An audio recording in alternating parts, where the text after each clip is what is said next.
ओम शांति। एक कहानी है, उस कहानी में दिखाते हैं कि एक देश के महाराजा थे, तो उनको कोई संतान नहीं था। उनको वो थोड़े वृद्ध भी होने आए हैं, तो उनको अंदर चिंता भी थी कि मैं किसको राज्य कारोबार का भार दूं। इसलिए उसने एक कंपटीशन रखी थी और देश विदेश जो भी जहां भी जितने भी देश विदेश के जहां के भी राजा थे उसको उसने निमंत्रण दिया था। और निमंत्रण में ऐसा था कि जिस जगह पे उन्होंने रखा था वहां से वहां आने में 1 घंटे की देरी होती थी और उस राज्य पद की सीट रखी थी वहां, और सीट में जाने के लिए सिर्फ 1 ही घंटा, लेकिन उन्होंने मार्जिन 5-6 घंटे की रखी थी।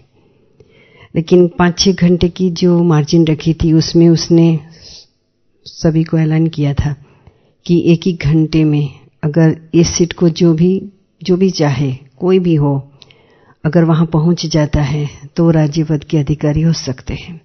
तो उन सभी ने बोला कि 5 घंटे का जो 5 घंटे हमको इतना मार्जिन दिया है तो बहुत सहज है। लेकिन राजा ने क्या किया था, उस 5 जो रास्ता था उस रास्ते में उसने बहुत सारी चीजें रखी थी। बहुत सारी चीजों में खाने पीने की चीज, पहनने की, ओढ़ने, बहुत सारी चीजें रखी थी कि जो इतनी चीजें रखी थी, गहने इतने रखे थे, वस्त्र इतने बहुत अच्छे अच्छे रखे थे, जैसे स्टूल रखे थे। और रास्ता ऐसा सीधा था लेकिन उसमें गलियां थी, उस गलियों में उसने बहुत सारा सामान रखा था। और इतना सामान कि तो फिर सभी ने शुरू किया जब भी, तो सभी जाने लगे। तो पहला जो स्टॉल आया था उसमें बहुत सुंदर सुंदर वस्त्र थे, इतने सुंदर वस्त्र, एक छोड़ो और एक लो, इतनी सुंदर वस्त्र थे। तो लोगों ने देखा कि अभी तो 5 घंटा है, कोई बात नहीं है।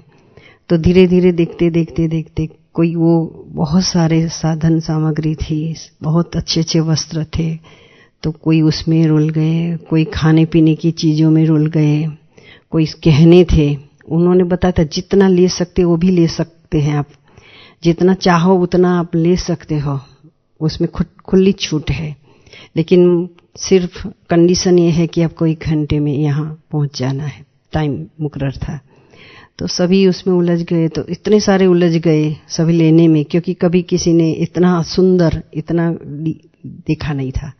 तो वो देखते देखते देखते, आपको पता है कोई मॉल में जाते हैं तो कितने घंटे लग जाते हैं चीजें वस्तु देखने में, तो वो ध्यान नहीं रहता है, वहां कोई घड़ी नहीं रखी थी। तो फिर जाते जाते सभी वहां उलझ गए। राजा को चिंता होगी कि अभी तो कोई नहीं है। तो तभी एक सन्यासी था, उसने 1 ही घंटे में, कहीं भी नहीं देखा, 1 ही घंटे में जाके सीट पे सेट हो गया। तो राजा ने उसको मुकुट पहना दिया। तो कहने का मतलब कि सर्व प्राप्ति, आज की जो मुरली है, संधि की मुरली है, उस मुरली है, उसमें जो मेला तो होता है लेकिन ये रूहानी विचित्र मेला है और उसमें सर्व खजानों की प्राप्ति है। तो बाबा कहते हैं कि मैं मिला हूं और बाबा अब हमें मिला है, बाबा सर्व प्राप्तियों का सागर है, वो मिला है। तो बाबा कहते हैं कि ऐसा ना हो कि सारा संगम बीत जाए और आप एक ही एक चीज लेकर के ही वापस मतलब कि घर पहुंचो, ऐसा नहीं। इसलिए आपको सर्व प्राप्तियां प्राप्त करनी है, क्योंकि बाबा दाता है, दाता के पास कोई कमी नहीं है। इसलिए ये मेला जो है उसमें सब कुछ, क्योंकि संगम है ही मेला, मिलन मनाने का मेला है।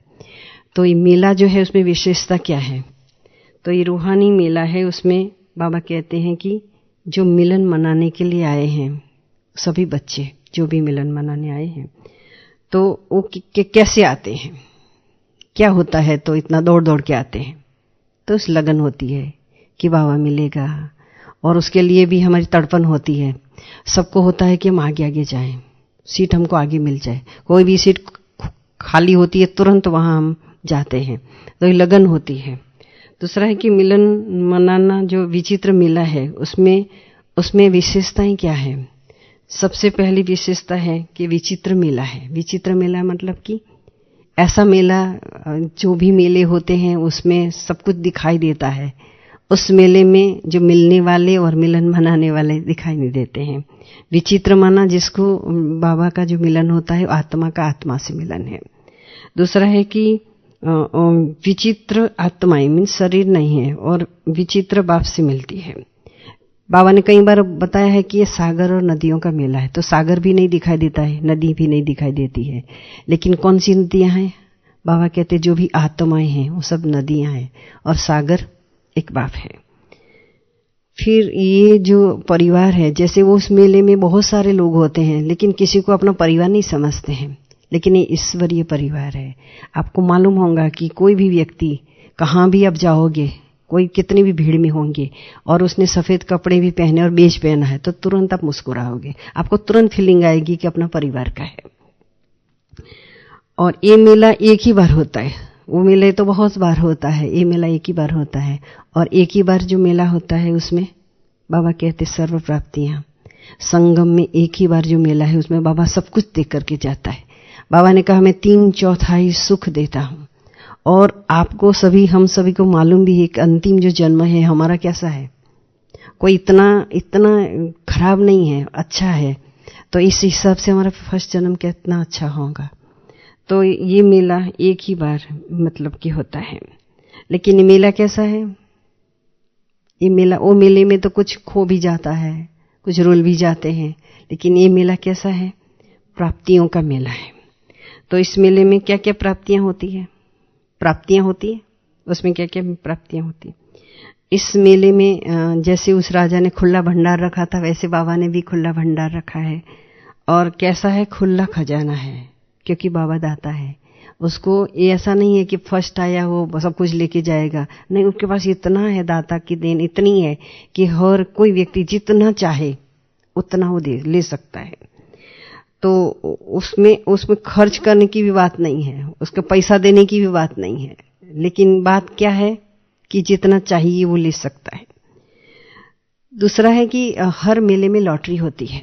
जैसे वो मेले में भी लॉटरी के टिकट वाला एक स्टॉल होता है। बाबा कहते हैं ये भी लॉटरी है। कैसी लॉटरी है? ये लॉटरी है। बाबा कहते हैं ऐसी लॉटरी है।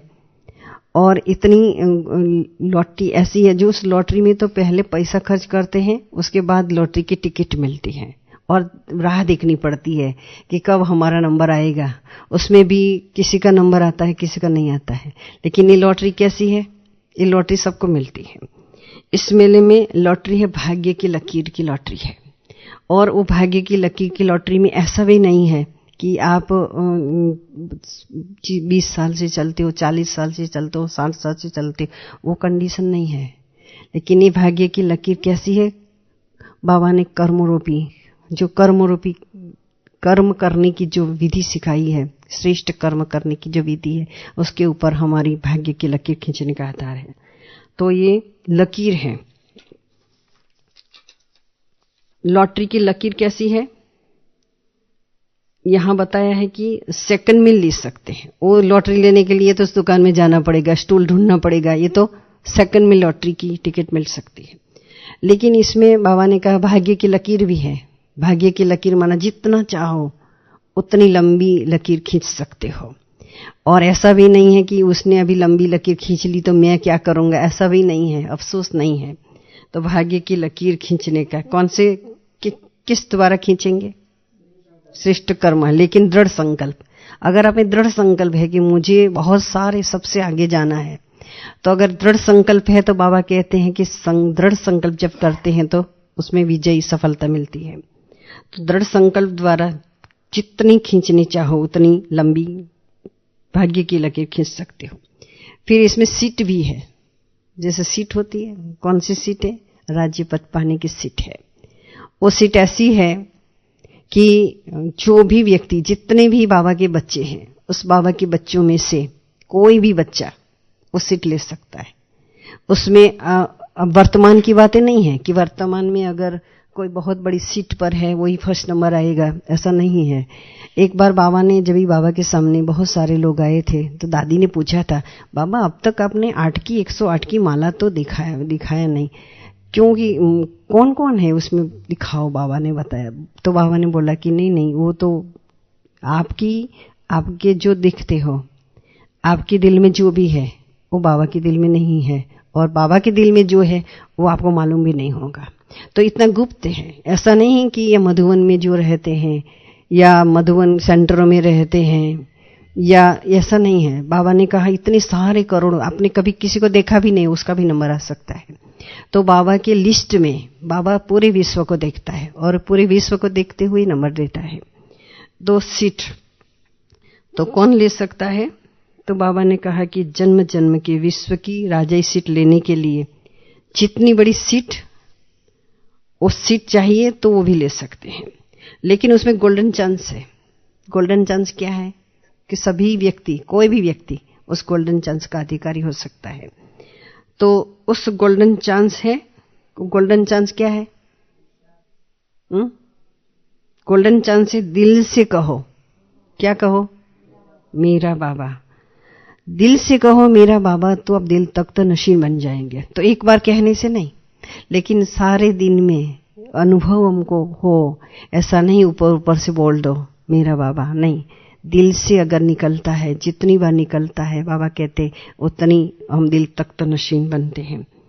तो फिर कोई कोई मेला जो होता है गिफ्ट भी रखते हैं, और बाबा का तो यहाँ एक ब्राह्मण, हमारा ब्राह्मण संसार में तो गिफ्ट, जो भी नए आते हैं, जो भी पहली बार आते हैं, जो भी आते हैं ब्राह्मण बच्चे, उनको बाबा गिफ्ट देता ही है। तो ये स्थूल गिफ्ट है, ये सूक्ष्म गिफ्ट है। तो कौन सी विशेष गिफ्ट है? छोटा सा सुखी और संपन्न संसार। क्योंकि हमारा संसार में कौन है? बाबा कहते हैं आपके संसार में कौन है? एक बाप है और बच्चे हैं। बाप और बच्चे, बाप और बच्चे के सिवाय संसार में कोई नहीं है। जितने भी है वो सब बाबा कहते हैं कि सभी आत्माएं हैं, और आत्माओं का पिता एक ही है। तो छोटा सा संसार है, लेकिन ब्रह्मा बाप के नाते से भाई बहन है, तो वो भी छोटा सा संसार है। इसमें कोई किसी का माता पिता, कोई किसी का भाई बहन लोग बनाते हैं कि मेरा भाई है, ये मेरी बहन है। बाबा कहते हैं कि ये संसार नहीं है, लेकिन बाबा का संसार है। तो गिफ्ट मिलती है विशेष। और जिस संसार में, इस संसार कैसा है? बाबा का संसार, जो चाहो वो मिल सकता है, और सदा ही प्राप्त है। और संसार में छोटा सा संसार तो है, लेकिन बाबा कहते हैं प्राप्तियां कितनी है। आप अपनी प्राप्तियों को देखो, दुनिया की प्राप्तियों को देखो और अपनी प्राप्तियों को देखो। दुनिया कहाँ है? दुनिया में दुखी दुख है ना। यहाँ अगर बाबा के जो बच्चे बनते हैं, तो यहाँ बाबा की हम ज्ञान में चलते हैं, तो बहुत सारे साधन मिलते। कौन से साधन? सूक्ष्म साधन है, ड्रामा है।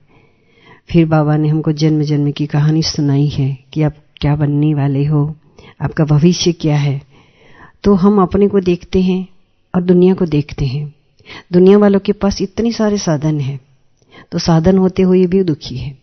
जब भी मैं अहमदाबाद में थी, तभी हमारे वहाँ जो ऑफिस में मैं सर्विस करती थी, वहाँ बस लड़कियाँ होती थी। तो लड़कियाँ बहुत मतलब कि अच्छी रीति से रहती थी। तो एक लड़की बहुत सुंदर थी और उसकी शादी हुई, तो इतना सारे गहने पहन कर के आती थी, बहुत सारे गहने पहन कर के आती, इतनी सजी सजाई बन कर के आती थी। तो सभी बहुत देख कर के खुश होते थे। तो हमने एक बार उसको बोला कि तुम इतना सारे गहने पहन कर के आई हो, इतनी सुंदर, तुमको गाड़ी में छोड़ने आते हैं। तो बोले मेरे जितना दुखी कोई नहीं है। मेरे को क्यों? कहते हैं जबरदस्ती से पहनना पड़ता है, जबरदस्ती लाली लिपस्टिक लगानी पड़ती है। तो ये समाज के कारण, घरों के कारण, तो हमें लगता है कि वो बहुत सुखी है, लेकिन अंदर से बहुत ही दुखी होते हैं। तो बाबा कहते हैं ये जो संसार है, बाबा का संसार, हमारा संसार, उसमें बहुत ही, जितनी कंपैरिजन हम करते हैं दुख और सुख की, तो हम बहुत ही, उन लोगों के कंपैरिजन में हम बहुत ही सुखी हैं। फिर यहाँ मेले होते हैं ना, उसमें झूले बहुत होते हैं ना, झूले खेलने के साधन होते हैं। बाबा कहते हैं यहाँ भी झूला है। कौन सा झूला है? अतीन्द्र सुख का और सदा ही प्राप्तियों का झूला है। प्राप्तियां हैं। बाबा ने कहा था एक बार बाबा कहो तो एक के पीछे एक जीरो लग जाएगा। दूसरी बार बाबा कहो तो उसके पास और 0। तो हम कितनी कमाई करते हैं? पदम पदम की कमाई करते हैं, इतनी कमाई कर सकते हैं। और ये जो कमाई है उससे क्या होता है? खुशी भी मिलती है। तो खुशियों का झूले में झूलते हैं। दूसरा है, कौन सा झूला है? अलौकिक झूले हैं, है ना। किसी को मालूम ही नहीं पड़ता है किस प्रकार से वो रहते हैं, कितने आनंद में रहते, कितने खुशी में रहते हैं। तो उनको हमारी जो खुशी है, हमें रहते हैं यहाँ तो मालूम नहीं पड़ता है, लेकिन बाहर से जो आते हैं ना, वो हमें देख के खुश हो जाते हैं। वो कहते हैं, आपने देखा होगा और सोचा भी होगा, लोगों के चेहरे, दुनिया वालों के चेहरे और ब्राह्मण परिवार के चेहरे में कोई अंतर दिखाई देता है? तुरंत ही मालूम पड़ता है कि ये हमारा परिवार का है, मालूम पड़ता है। तो कपड़े पहनने से नहीं, लेकिन उनके चेहरे पर ही एक रौनक आ जाती है, एक दिव्य एक आभा आ जाती है। तो तीनों ही जब प्राप्तियां मिलती है, तीनों ही झूले में झूलते हैं, तो एक और ही हमें एक प्राप्ति होती है। वो है, बाबा कहते हैं, उड़ती कला में जाने का। क्योंकि धीरे धीरे हम जो पुरुषार्थ करते हैं, तो हमारी ये देह रूपी मिट्टी है, उससे हम धीरे धीरे धीरे उससे ऊपर हो जाते हैं और उड़ती कला में जाते हैं। तो इस संसार में रहने वाला, इस संसार में रहते रहते, ब्राह्मण संसार में रहते रहते, शुरुआत में इसकी होती है जैसे कोई सागर होता है, कोई नदी होती है, उसमें हम पहले नाव में पांव रखते हैं। नाव में पांव तो रख दिया है, लेकिन हम मंजिल तक पहुंचे नहीं है, लेकिन नाव में बैठे हैं। तो नाव में बैठे हैं तो धीरे धीरे चलेंगे, धीरे धीरे पुरुषार्थ करते करते हम इस मंजिल पर पहुंचते हैं जहां देही अभिमानी बनने की हमारी मंजिल चालू हो जाती है। मंजिल चालू है क्योंकि हम नाव में बैठे हैं, हम उस पार अभी पहुंचे नहीं हैं। तो सबका अपना अपना पुरुषार्थ होता है। तो मिट्टी के मेलेपन, मिट्टी का मेलापन क्या होता है? देह अभिमान ऐसा है जो रग रग में हमें भरा हुआ है। कहाँ कभी कैसे देह अभिमान आ जाएगा मालूम नहीं है। कितना भी पुरुषार्थ करते हैं, कितने जन्मों का संस्कार है? 63 जन्मों का संस्कार है। 2500 साल तक हम देह में रहे, 2500 साल तक का मेल है, वो एक दिन में 2 दिन में नहीं जाता है, कितने भी साल में। लेकिन हमें निरंतर पुरुषार्थ करना है आत्माभिमानी रहने का। तो जितना जितना हम पुरुषार्थ करेंगे, उतना हमें देह रूपी मिट्टी से ऊपर उठते जाएंगे। दूसरा है कि बाबा कहते हैं उसमें खेल भी है, खेलना भी होता है। तो वहां तो कैसा कैसा खेल होता है। कोई कोई तो खेल बहुत ऐसा होता है जो मरने जीने का सवाल हो जाता है। लेकिन बाबा कहते हैं यहाँ खेल कौन सा है? किस से हम खेलते हैं? ज्ञान रत्नों से खेलते हैं। ज्ञान रत्न हमारा खेल का साधन है। जब भी हमारे जीवन में कुछ तकलीफ होती है, आप एक मुरली पढ़ लो, अव्यक्त मुरली, तो ऐसा लगता है कि जैसे हमको एक प्राण हो गया। एक बहन आई थी, उन्होंने हमको बोला था कि मेरे जीवन में बहुत ही तकलीफें होती हैं। ज्ञानी थी, बहुत समय से चलती थी। तो उस समय है ना, मेरे पास ड्रामा की एक बुक्स आई थी एक भाई की, तो मैंने उसको दे दिया। मैंने बोला ये पढ़ो। तो उसने है ना, मैंने बोला धीरे धीरे एक एक पेज पढ़ना। उसने 10 दिन में पूरी ड्रामा की बुक पूरी हुई। छोटी सी थी, 25-30 पेज की।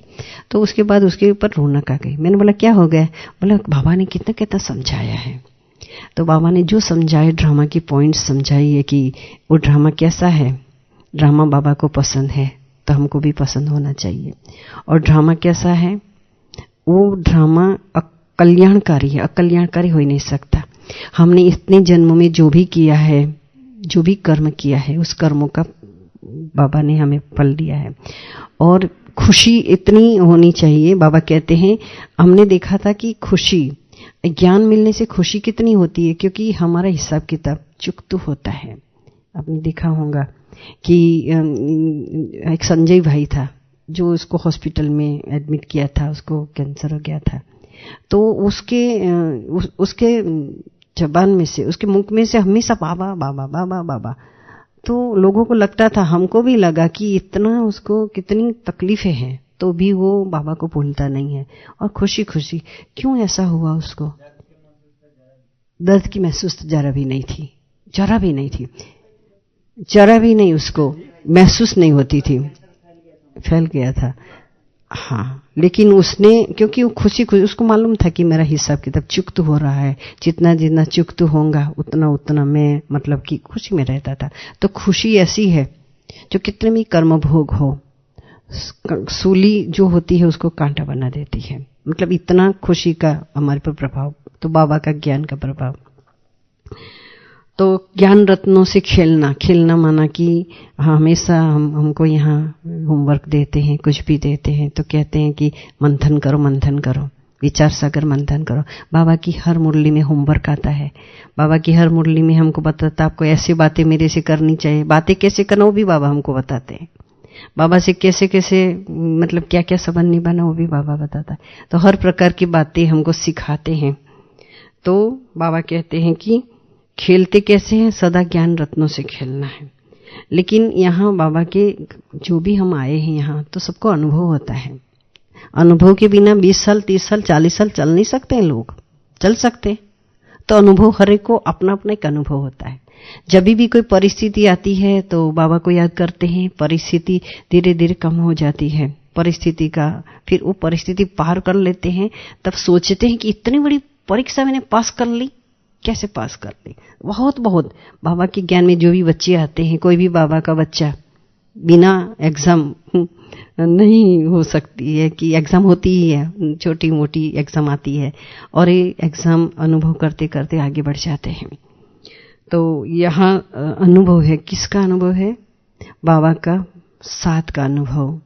बाबा के साथ का अनुभव माना, बाबा कहते हैं कि आप अनुभव की अथॉरिटी बनो, ज्ञान की अथॉरिटी बनो।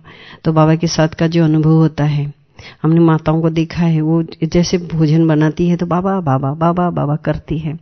तो हर उसके सुबह से रात तक कई माताएं बहुत बांधेली होती है, तो हमने देखा है उतनी उसकी तड़पन होती है, लेकिन जैसे वो छुटेली हो जाती है उतनी तड़पन उसमें नहीं रहती है। तो बाबा कहते संबंध की प्रीत। बाबा के साथ हमारे कितने संबंध है, जो भी संबंध है वो सारे संबंध का हमें अनुभव करना है। और ये अनुभव की अथॉरिटी ऐसी है, कैसी है? अनुभव कभी भूलता नहीं है। अब आपका कोई ऐसा अनुभव किसी को सुनाएंगे तो व्यक्ति भी अनुभव सुनते सुनते वो अनुभवी मूर्त बन जाती है। इसलिए बाबा ने यहाँ संगठन रखा है। ये संगठन क्यों रखा है? विद्यालय जितने सेंटर्स रखे क्यों रखे हैं? क्योंकि एक दूसरे के अनुभव से भी बहुत सीखते हैं। दूसरा है कि बाबा की हम ज्ञान में चलते हैं तो एक बहुत बड़ी बात है, उसमें श्रीमत है। बाबा की श्रीमत तो हमको बहुत सारी श्रीमत के पॉइंट्स है, लेकिन वो श्रीमत हम एक दिन में नहीं कर सकते। लेकिन बाबा की मुरली में जो श्रीमत आती है, आज के दिन में जो श्रीमत आती है, अगर उसके ऊपर हम ध्यान देंगे तो अगर एक श्रीमत आती है उसको हम फॉलो करेंगे तो हमको भी खुशी होंगी। तो श्रीमत है कदम पे कदम चलने की बात। फिर बाबा ने कहा चेकिंग पॉइंट, चेकिंग तो करना पड़ेगा ना। चेकिंग क्या करना है कि इस बाबा मिलने के बाद इतना मिलन मेला मनाते हैं, तो मिलन मेला माना एक ही बार बाबा के बनते हैं या तो एक ही बार बाबा के मिलन में आते, उसकी बात नहीं है। मिलन मनाना माना सदैव हमारा मिलन बाबा से होता है। तो बाबा कहते हैं कि मेले में कितनी प्राप्तियां की आपने, अनुभव कितना किया, और हमें कहाँ जाना, हमारी मंजिल कौन सी है? संपन्न बनने की मंजिल है, संपूर्ण बनने की मंजिल है। तो अपने को देखना है कि हम अभी कहाँ हैं। भले 20 साल हुआ, 30 साल हुआ, 10 साल हुआ, 5 साल हुआ, हमारी मंजिल कितनी दूर है हमसे और हम कहाँ रुके हुए हैं। अगर हम वो चेकिंग करेंगे तो हमें मालूम पड़ेगा कि हम कहाँ पर हैं। तो अगर हम चेकिंग नहीं करेंगे तो क्या होगा? हम अपने में खुश रहेंगे और कमियां निकलेगी नहीं। तो अपने को भी देखना है कि हम कहाँ रुके हुए हैं और मंजिल से हम कितने दूर है, कितने पास है। अगर हम वो देखेंगे तो हमें आगे भी मंजिल का पता भी पड़ेगा और कैसे हमको वो जो मार्जिन है उसको कवर करना है वो मालूम पड़ेगा। तो चेकिंग करना है कि बाबा ने जो हमें बताया है कि हमें संपन्न बनना है, संपूर्ण बनना है और हमको सीट लेना है, राज्य अधिकारी बनना है, या तो हमको फर्स्ट सेकंड थर्ड जो भी नंबर है, 8 नंबर 108 नंबर है, 16,108, तो हम कहाँ पर रुके हैं। तो हम जो अपने को अगर चेक करेंगे तो हम और ही आगे नंबर ले सकते हैं। एक बार मुझे याद आती है, तो एक बार है ना, तो एक बहन ने ऐसा बताया था कि हम है ना तो हम तो बहुत पीछे आए हैं, तो हम कैसे आगे जा सकते हैं।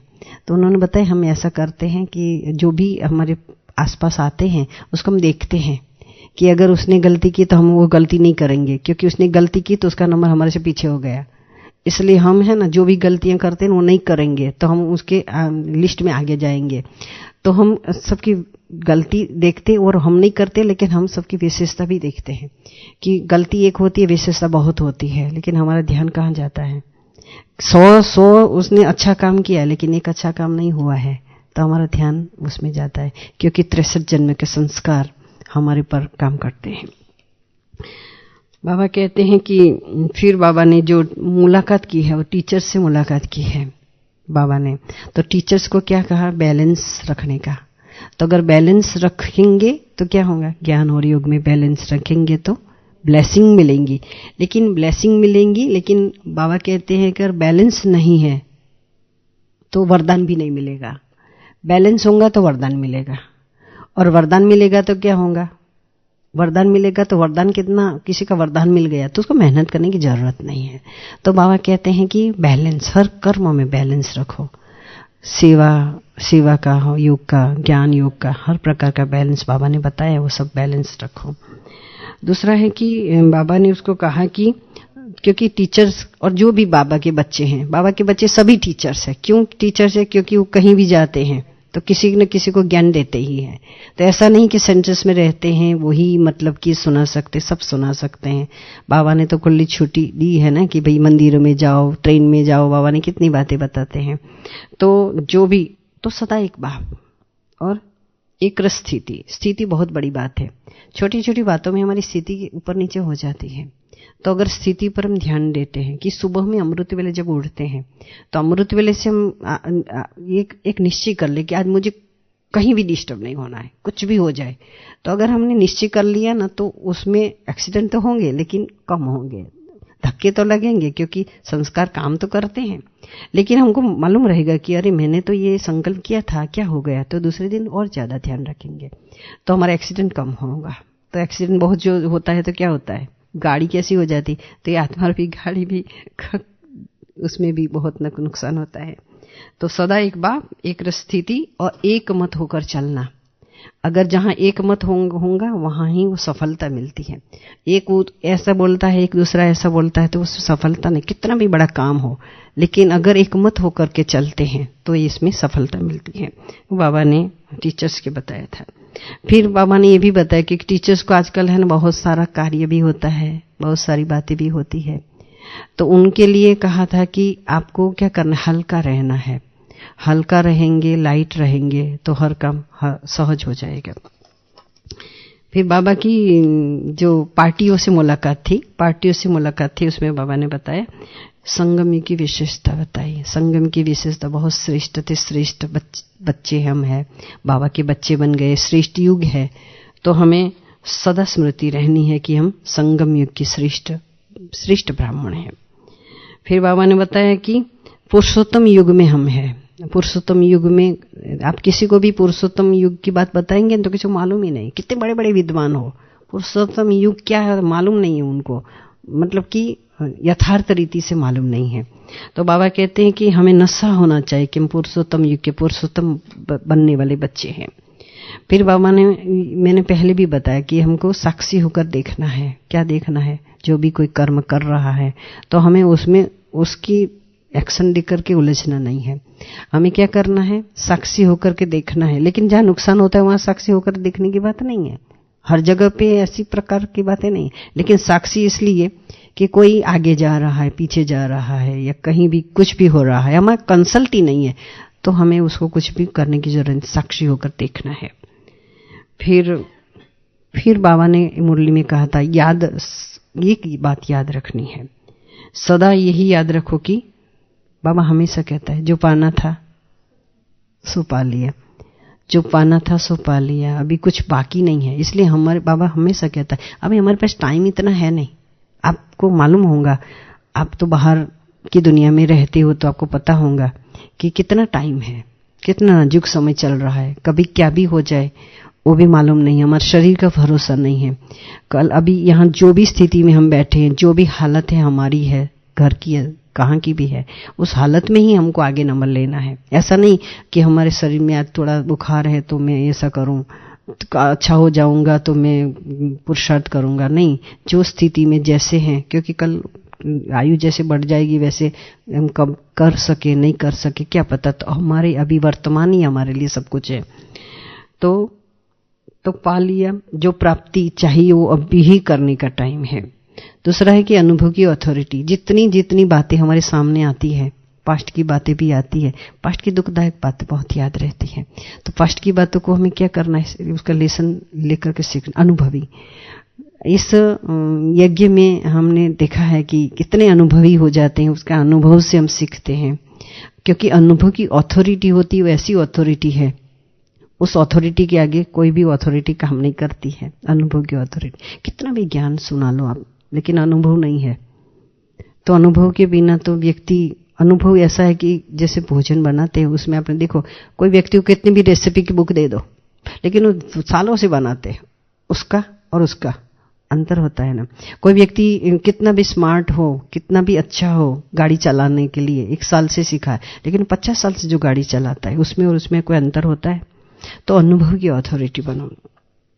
फिर बाबा ने इनकम टैक्स ऑफिसर को भी बात किया था। इनकम टैक्स ऑफिसर को ये बात बताई कि आप देखो बाबा के बच्चे हैं, घर में आए हो तो घर आपका है, बाप तो दाता है, तो बाबा के घर में आए हो, अपने घर में आए हो, लेकिन आप लोग क्या चाहते हो, देश के नेता क्या चाहते हैं कि ये देश लाइट हाउस बने, आध्यात्मिक सेवा केंद्र बने, ऐसा आप चाहते हो तो उसके लिए एक पाठ पक्का करो। ये पाठ ऐसा है कि 5 साल का बच्चा भी, यहाँ ये विद्यालय ऐसा वंडरफुल है और वंडरफुल है, उसका एक ही काम है चरित्रवान बनना, तो एक ही पाठ है। अगर बाबा कहते हैं ये कैसा वंडरफुल विद्यालय है जिसमें 5 साल का बच्चा भी है, पोता भी पढ़ता है, दादा भी पढ़ता है, बाप भी पढ़ता है, माँ भी पढ़ती, दादी भी पढ़ती, सब प्रकार के लोग पढ़ते हैं और सभी से मतलब कि हर प्रकार की जो घर चलता है, ऑफिस चलता है, जो भी चलता है, क्योंकि पढ़ाई कैसी सोर्स ऑफ इनकम, ये पढ़ाई ऐसी है जो ये ज्ञान धन है ना, वो स्थूल धन को भी खींच के लाता है। उसकी एक छोटी सी स्टोरी बताती हूँ। हम जब अहमदाबाद में थी तो हमारे सामने जो एक है ना, तो एक छोटी सी एक दुकान लेके बैठता था लॉरी में और 2-2 रुपया की चीजें लेके बैठता था। तो सब कहते थे आप 2-2 रुपया की इतनी चीजें बेचती हो, इससे अच्छा है आधा घंटा आप ज्ञान लो। उसने बोला नहीं नहीं, मेरा आधा घंटे में मैं कितना कमाई कर लेता हूँ और मेरे खाने पीने का क्या होगा। तो एक बहन थी वहां, बहुत अच्छी बहन थी, उसने एक भाई को बोला कि तू आधा घंटा, तुम इसके ऊपर विश्वास कर सकते? बोला हाँ, आपके जितने भी भाई बहन है उसके ऊपर विश्वास कर सकता। तो उसको वहां खड़ा रखा और रोज ही उसने 15 दिन तक उसका कोर्स कराया, 15 दिन तक उसने कोर्स किया। उसके बाद है ना, तो थोड़े थोड़े टाइम में रोज रोज आता रहता था, सीखता रहता। उसके बाद मैं तो यहाँ आ गई, मालूम नहीं है, मैं 15 साल 20 साल के बाद वो मधुबन में आया। तो उसने मुझे पहचाना, मुझे बोलता है बहन जी आप अहमदाबाद में थे क्या? मैं को हाँ। तो बोला मेरे को पहचानते? मैं तो नहीं पहचानती हूँ, क्योंकि वो तो बहुत अलग प्रकार के बड़े लगता था। मैं नहीं पहचान। बोला आपको पता है कि राज्य सेवा केंद्र के सामने एक 2-2 रुपया की जो चीजें मैं बेचता था? मैं नहीं। तो क्या अभी मेरी दुकान देखो, 15 दुकान है स्टील के, और उसमें भी मैंने 15-20 लोगों को रखा है। आज मुझे कुछ करने की जरूरत नहीं है। ये किसकी देन है? भगवान की देन है। तो ज्ञान धन उस धन को भी लाता है।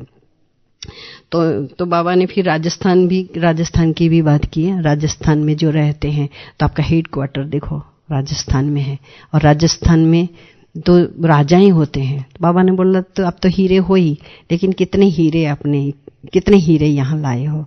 तो फिर बाबा ने कहा कि आपको ये सेवा करनी है। दूसरी बाबा ने बोला कि जितनी क्योंकि बाबा की सिस्टम चेंज होती है, आपको पता होगा कि पहले बाबा जो मिलते थे वैसे अभी नहीं मिलते हैं। पहले मिलते थे तो 24-24 घंटा बच्चों के साथ रहते थे बोर्डिंग में, जब बच्चे थे, शुरुआत की बात है। उसके बाद भी यहाँ 12-24 बहुत घंटे तक बाबा रहते थे। परिवर्तन हो गया। बाबा ने बोला जैसे वृद्धि, जो बाबा के बच्चों की वृद्धि हो जाएगी, वैसे वैसे विधि भी चेंज होती रहेगी। आज तो बाबा के समीप मिलते हो। 84 की जो मुरली में बाबा के सामने मिलते थे बाबा के साथ, मतलब कि वहाँ मिलते थे, बाबा 15-15 मिनट के साथ बात करते थे।